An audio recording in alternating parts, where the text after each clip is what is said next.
Are there ever scenarios, either horror stories or scenarios where I can see you getting in certain situations that are awfully sticky as well? Yes. And how you disengage. Honey is sticky. It is sticky. Yes. So can you give us some examples? One time I was on a date with a guy and we were at dinner. On a fake date? On a fake date, Okay. yeah. And we're sitting there and we're talking about everything and he's starting to get really touchy.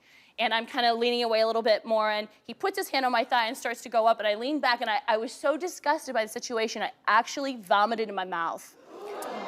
I thought it was a saying. I know this sounds crazy and I had to swallow it. And I really liked my dinner, which really put me off. So at that point, I got a little ticked off. This food is really good. No, I bet she didn't want to kiss you after that, right? She didn't know. She didn't know what I did because I had to swallow it really fast. And so then you start to choke, like, and you're like, you need water. He's like, oh, are you okay? Are you okay? And starts to touch you more. Are you okay? You're like, no, don't. I'm okay. But you got to go along with it. So yeah, I have run into some really awful or awkward situations. So now that we've defined honey trapping, let's talk about, is this healthy? So join us now, relationship therapist Keandra Jackson, to weigh in.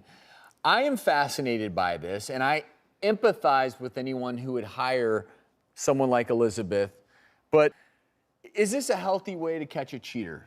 You know, I would have to agree with the poll and the audience and actually say no on this one. And I say that because if you have to go to the lengths of actually hiring a private investigator or a honey trapper, that's an indicator that things are already horrible in your relationship. Something's some off. lack of trust. And you know, I thought about it from a different perspective too. What about if you are the person being honey trapped, right? And you're not doing anything? So think about how that person must feel, because you're going to create a reciprocity of mistrust in your relationship, because now that person won't trust you either. Actually, if you don't know, you'd be like, yeah, I still got it.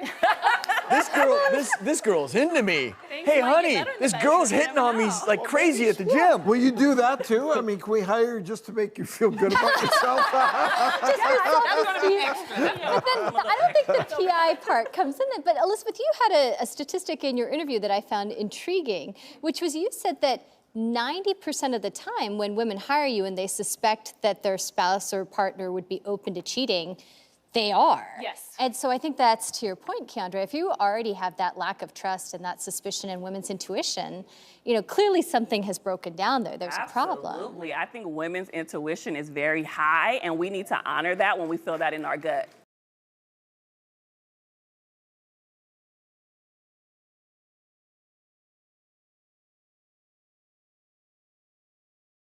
The Doctors. 12 years in! The prognosis you prayed for. For the first time in public, I want to see if she can take a few steps. This is so scary. The treatment you needed. You look fabulous. It's the daytime talk show that's been your cure for over a decade. That is literally taking the lives from their community. I can't believe that this is happening. With the issues affecting your health right now. It is not housing, it is not economic inequality, it is a health crisis. I lied to you, and I lied to you. I have a truth that I'm going to reveal. The Doctors, on call for season 12.